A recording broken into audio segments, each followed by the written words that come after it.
In a voice described as a partly muffled roar, Clarence Ransom Miller called for an emergency meeting with his company president, a man who just also happened to be his son, Giles.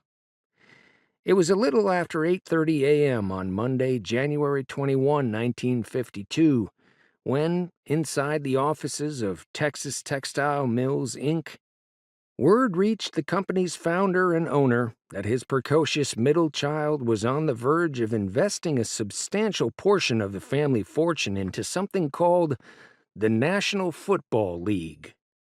"The NFL?" Clarence howled. "Son, have you gone completely crazy?"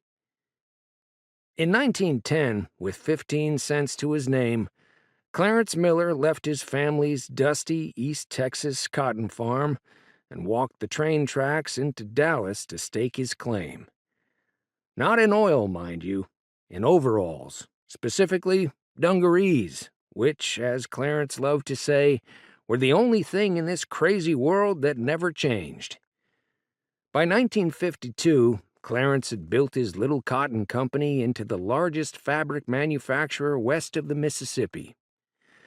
Now, 68, with thick, wavy silver hair and a Lone Star lineage dating back to the Alamo, Miller was considered Southern royalty, a true Texas tycoon. The cotton mill king of the Southwest, they called him. He had all the trappings of that title: the requisite mansion on Swiss Avenue in North Dallas, dozens of servants, and enough money and power to even consider a run for Texas governor. 7 days a week, Mr. C.R., as everyone called him, sported expensive, tailored three-piece suits, even though they never fully concealed the telltale thick neck and broad shoulders of an East Texas farm kid.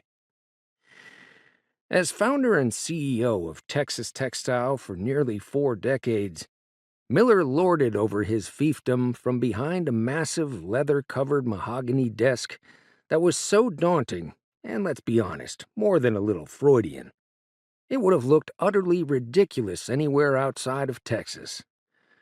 With a dozen mills, 600 employees, and annual profits well into the millions, from this aircraft carrier-sized platform, Mr. C.R. entertained an unusual amount of what one might call unique business pitches. Most came from Giles, his middle son, the family's resident dreamer and schemer who had just been put in charge of TTM's new investment division.